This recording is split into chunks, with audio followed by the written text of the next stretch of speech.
Bendiciones, muy feliz de estar otra vez con ustedes en nuestro programa El Emblema del Favor. Hoy estoy contento por la presencia de un gran amigo, el apóstol Daniel Figueroa.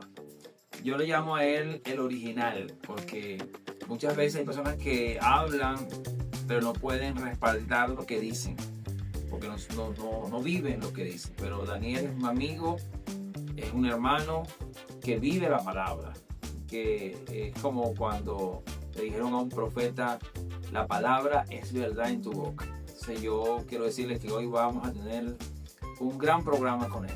Feliz que estés aquí, Daniel. Bueno, nuestro tema de siempre, transformación, ese tema siempre es de nuestro interés. Entonces, bueno, me gustaría que pudiéramos escuchar un poco sobre ese tema de transformación. Creo que la transformación es un tema relevante en el reino de Dios y creo que tiene mucho que aportar de ese tema. ¿Qué te parece hablar de transformación? Bueno, contento también, Alexis, de estar aquí después de un suculento desayuno, ¿verdad? Tuvimos, gracias a Dios. La transformación es un tema bíblicamente importante. Creo que es la base. Es la base del crecimiento espiritual, del crecimiento del liderazgo, el crecimiento de la iglesia. Porque sin transformación no hay nada. Sin transformación lo que hay es religión. Y la religión no produce verdaderos resultados de cambio en la tierra, en la gestión del hombre. Pero la transformación conformada a la palabra es la que da resultado. Y la transformación tiene que empezar por esa parte que dijo Jesús cuando dio su primer discurso. Mateo 4:17 él dijo, arrepentidos, porque el reino de los cielos se ha acercado. Arrepentidos, pero esa palabra arrepentimiento lamentablemente no ha sido bien concebida y se ha asociado arrepentimiento con remordimiento. Bueno, eso mismo te iba a comentar, porque hoy día me parece a mí que el arrepentimiento muchos lo toman de una manera muy superficial, la palabra. Porque yo creo que hay algo allí, arrepentimiento versus transformación. No sé si es lo mismo como tú lo ves, cómo se puede definir exactamente el arrepentimiento, pero que vaya orientado a una transformación. Claro, es que ese precisamente es el tema. Saber qué es arrepentimiento. Sí, ¿Qué quiso decir Jesús? ¿O qué sería lo que dijo Jesús realmente cuando habló de arrepentimiento? Porque ahí es donde está la confusión. Porque arrepentimiento viene del griego metanoia, que fue lo que en ese momento estaba como lenguaje en el pueblo, era el griego. Cuando él dice arrepentimiento, no estaba diciendo en español arrepientas. Él estaba diciendo en el idioma del momento metanoia. ¿Y qué significa metanoia? Significa cambien la manera de pensar. ¿Por qué? Porque el reino de los cielos se ha acercado. Entonces, con la mentalidad que tenía el judío, el fariseo, el saduceo, con esa mentalidad ellos no podían entrar al reino. Tenía que tener un cambio en la mentalidad y por eso fue el primer mensaje de Jesús, arrepentidos, cambien la manera de pensar. Y por eso hay una evidencia de eso, que fue el fariseo Nicodemo, viene a Jesús de noche para hacerle una pregunta y Jesús lo primero que le dijo fue, tienes que nacer de nuevo para poder entrar en el reino de Dios.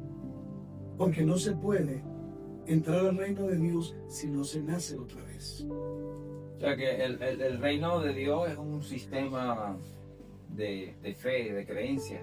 Claro. O sea que por lo menos entiendo que se puede comprender arrepentimiento orientado a una transformación. Por lo menos cuando la Biblia dice en 2 Corintios 5:17, es que según está en Cristo, o sea que Cristo es el inicio para no sé si encaja bien la idea, pues Cristo es el inicio para poder vivir una transformación.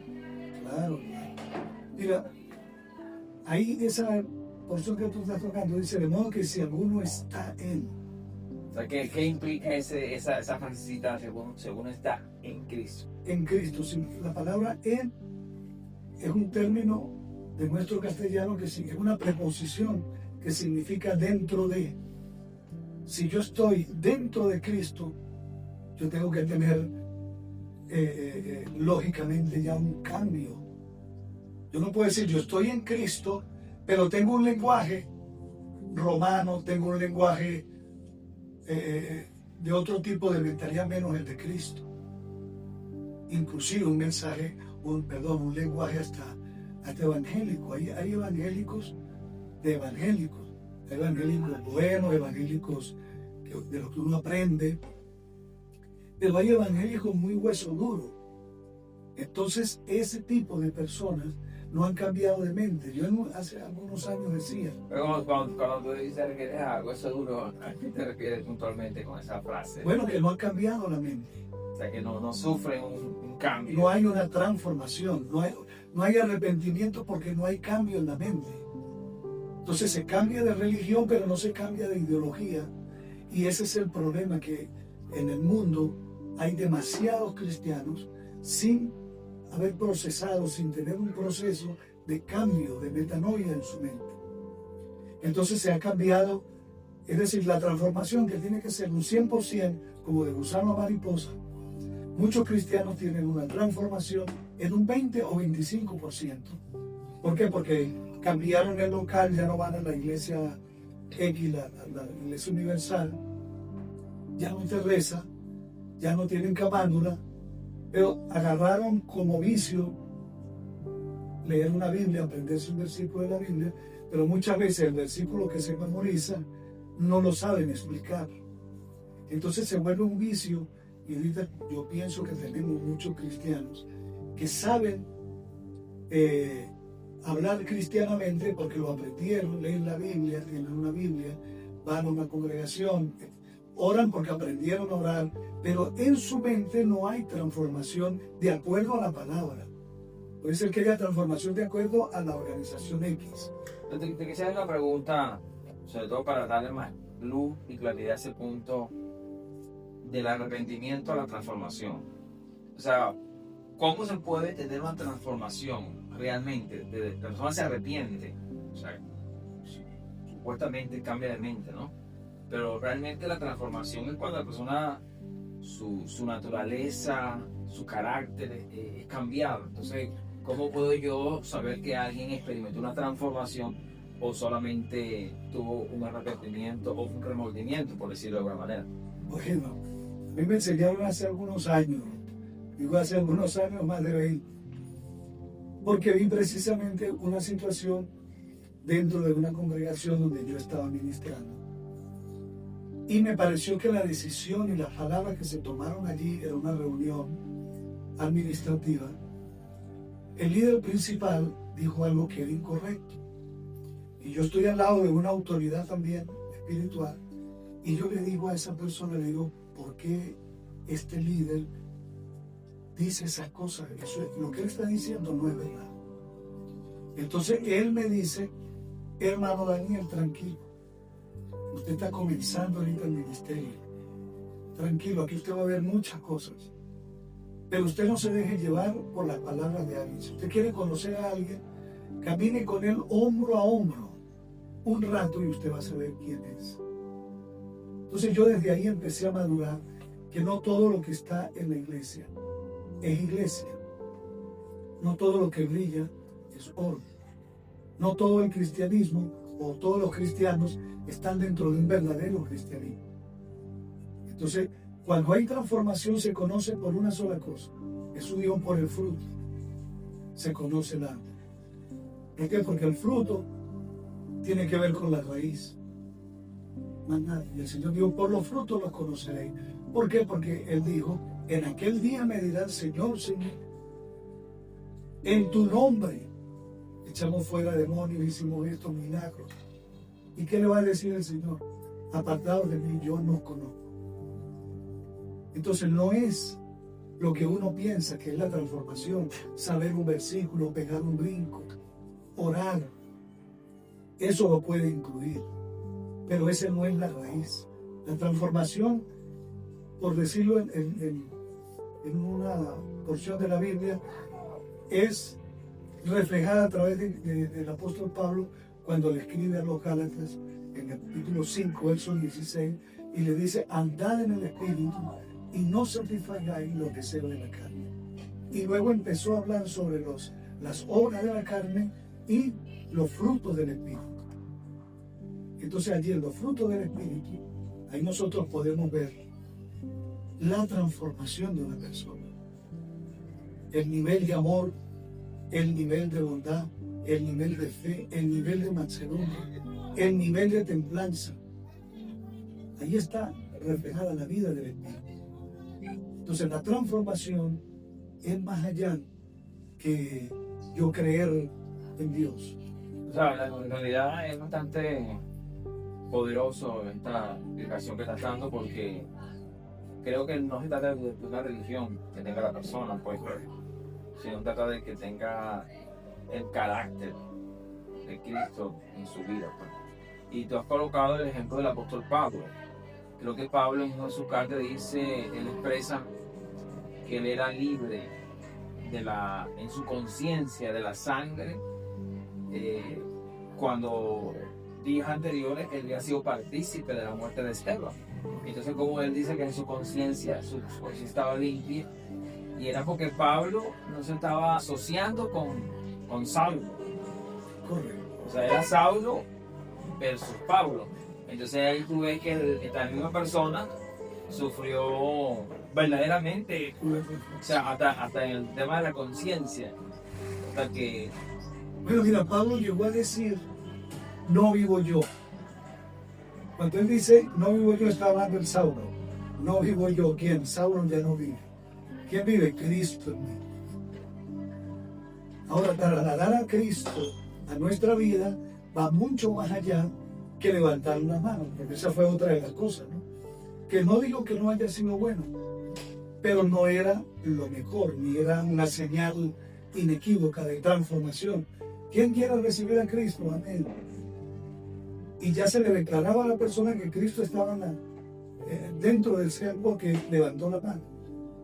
Pero de levantar la mano a darle paso a la voluntad, a vivir un Getsemaní, es otra cosa muy diferente. Alguien puede levantar una mano, pero hacer en su vida un Getsemaní, entregar la voluntad completa para que se haga la voluntad de Dios en él, yo creo que ese es un gran desafío. Mira, lo que pasa es que tú me estás acordando de un punto que yo hasta lo tomo de manera graciosa. Mucha gente, el viejo hombre, o sea, está muerto, se está muriendo. Entonces, mucha gente vive con la conciencia de que todavía sigue vivo el viejo hombre, pues, que no se ha muerto definitivamente. Entonces, habría que ver cómo se comprende eso, alineado a la idea de lo que es una transformación. Si no se muere a una naturaleza, si no se muere a una mentalidad, pues luego vamos a seguir siendo el mismo individuo. Correcto. Y por eso que Jesús le dice a Nicodemo: tienes que nacer de nuevo. ¿Cómo se puede ver una nueva criatura sin un nacimiento de nuevo? O sea, estas palabras dan para mucho, del nuevo nacimiento. Entonces, pero todo comienza, Alexis, todo comienza porque tú entiendes y yo entienda qué es arrepentimiento, por qué es esencial, por qué es vital, por qué es fundamental. Si no hay cambio en la mente, lamentablemente vamos a invalidar lo que aprendamos de Dios. Si yo no tengo una mente realmente desaprendida de lo que aprendí, para aprender lo nuevo, lo que hago es mezclar. ¿Qué hay en las congregaciones? Mezclas. Eso lo vemos ahorita. Y para mí lo que está sucediendo ahorita globalmente es que hay una depuración de la mezcla en la iglesia del Señor. En el remanente de Dios hay porque ha habido una intoxicación de tantas ideas, dogmas ahorita nos estamos deslastrando de eso. Y creo que en el término global de la iglesia, el remanente se está devorando de tanta mezcla, de tanto pensamiento anexo. Imagínate tú que hay congregaciones o concilios grandes, se puede decir exitosos porque son grandes en el mundo, pero te colocan una constitución, un reglamento humano sobre la palabra. Que no importa qué dice la palabra, lo importante es qué dice la regla que el concilio creó. Yo te lo digo por una experiencia personal. Entonces uno queda sorprendido cuando el líder de una organización dice: aquí se hace lo que dice la Constitución, no lo que dice la Biblia. Pero en realidad yo digo que en cierta forma no está mal la constitución de esa organización. Lo malo es que colocan ese reglamento por encima de la palabra. Correctamente. Porque por lo menos eso se parece mucho a lo que Jesucristo dijo. Hay algo más poderoso que la palabra de Dios. Y le dijo a los fariseos: vuestras tradiciones. Había un código de ética que ellos habían creado que competía de ahí nace el legalismo. Entonces yo creo que hoy día hay muchas organizaciones que tienen reglas o normas, ¿me entiendes? Pero que no son bíblicas. Entonces, si alguien va a buscar eso ajustado a la palabra de Dios, no lo encuentra, tiene que igual ceñirse por la llamada Constitución como tal. Y la transformación, ¿cómo quedaría? Entonces yo pienso que estamos en un tiempo, para mí, de los más importantes, donde tenemos que saber qué es lo que creemos, qué es lo que debemos hacer, cuál es la voluntad de Dios y hacer la voluntad de Dios. Porque no puedes estar haciendo la voluntad de una organización o la voluntad de X, Y o Z y a lo mejor pero no la voluntad de Dios. La voluntad de Dios. Entonces, ¿qué está pasando? Que en algún momento el Señor va a decir: yo no lo conozco. Oye, vale, se me engañaron. Entonces tenemos que realmente rendir nuestra voluntad, vaciarnos de tanta teoría humana, de tanta teología humana y conocer la voluntad de Dios. Entonces, este tema, para darle como una conclusión, ¿cómo pudiéramos concretar, cómo logramos nosotros encontrar el camino para una transformación, para darle un punto más de conclusión al tema? Bueno, yo lo diría así de momento, ¿no? Que suena quizás como algo loco, pero es la verdad. Si no olvidamos lo que hemos aprendido en religión, no vamos a poder tener lo nuevo de Dios, porque el Señor dijo que no se puede echar vino nuevo en odres viejos. Pues ya te la de la boca. Pues lo que pasa es que el odre viejo pierde la capacidad de contener el vino, porque el vino nuevo, el vino se fermenta y va a estirar el odre, pero el odre ya está tieso. Y ahora, ¿a quién se lo dijo? No se lo dijo a niños, bíblicamente.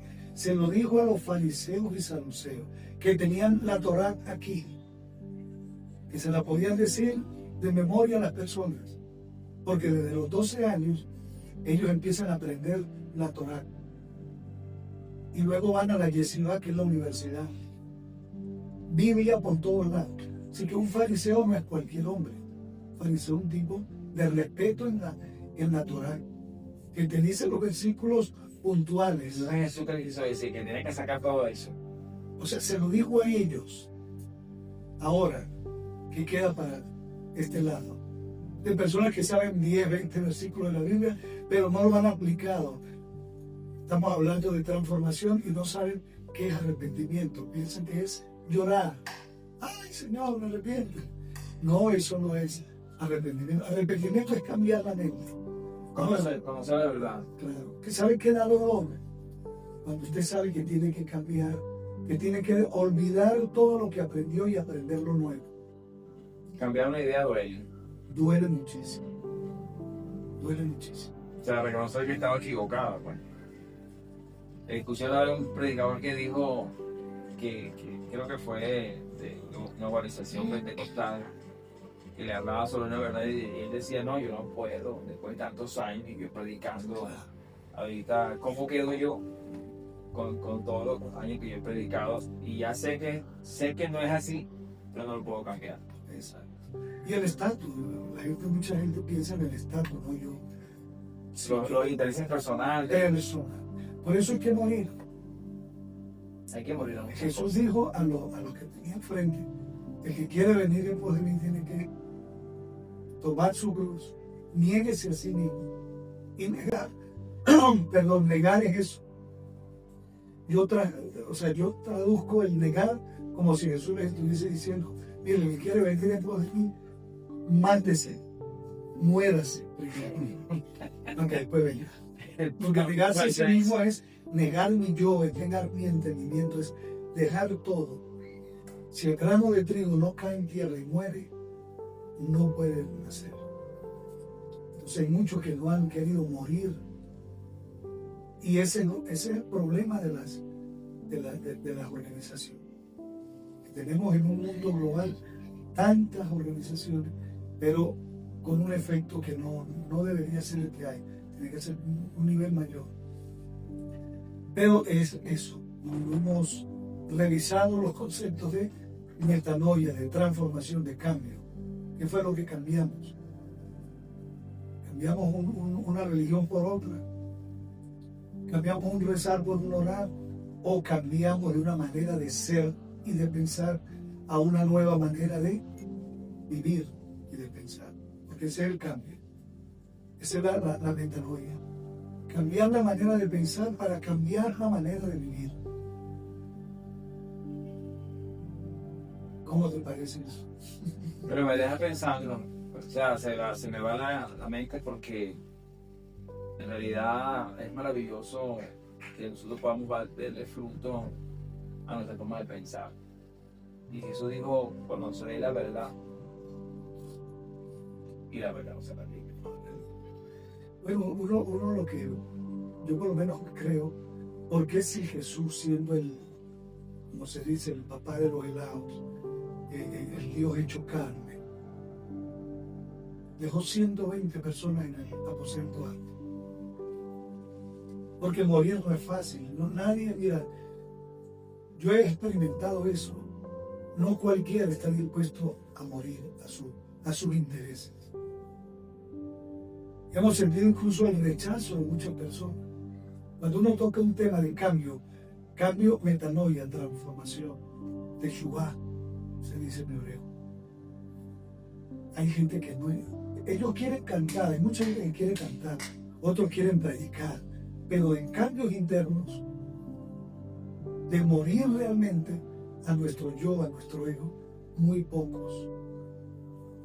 Y esos que no quieren morir son precisamente los que están afrontando el poder del evangelio. Mientras estás conversando eso, me estoy recordando de la parábola del sembrador, cuando habla de cómo escuchamos la palabra. Y eso determina cómo va a ser nuestra tierra. Pues. Siempre hablamos de aquellas semillas que se pierden, ¿no? Pero hay una semilla que da fruto. Pero qué maravilloso es saber que hay gente que escuchó bien la palabra y que su fruto es abundante. Por lo menos la parte que cayó en el 100 por 1. O sea, en la tierra, la buena tierra. Entonces hubo una tierra que lo asocio a esta idea porque muchas veces el oír la palabra, en recibir la palabra, en ser transformado por la palabra, que esta palabra que es vida y es espíritu, pueda producir un fruto real en nosotros. Pues. O sea, que maravilloso es cuando la palabra de Dios logra ese objetivo. Más allá de recibir un concepto, un argumento teológico, sino que la palabra de Dios que diga pueda transformarnos. Aquí del oír al hacer. No solamente oír y amenizar, bonito el mensaje, pero hay que ir del oír al hacer. Ese es el éxito del cristiano, oír al hacer. Y el hacer es bastante desafiante. Yo pienso que estamos en un tiempo donde aquí se van a definir, de aquí al 2030, Es decir, en todos estos cambios que están habiendo, aquí se van a definir conceptos realmente de transformación. ¿Quién realmente ha sido transformado? O sea que ¿Quién cree realmente en la verdad? pudiéramos decir que todos los días tenemos que arrepentirnos, entonces. Claro, también. Pero la vida de arrepentimiento es de todos los días, porque es la vida de cambio. Uno tiene De cambiar, de cambiar. tiene una data genética, una data cultural, una data religiosa, demasiado profunda porque se ha ido al inconsciente. Porque hay personas, hay quizás volvemos al principio de la conversación, hay gente que aparentemente se arrepiente, pero nunca sufre una transformación. ¿Verdad? Y la idea es que vayamos de la fe a la convicción. Muchas gracias. Bendigo a todos los que han invertido este tiempo de calidad oyendo estas palabras y espero que les sean de bendición, de edificación. Son un poco dolorosas porque hablar de arrepentimiento, de verdad hay que tener un desafío de alma. Pero como alguien dijo aquí, la que nos está grabando este audio, si te duele, por ahí es. Si no te duele, por ahí no es. Entonces les bendigo, un gran abrazo, muchas bendiciones y que la metanoia sea la base del cambio y la transformación verdadera.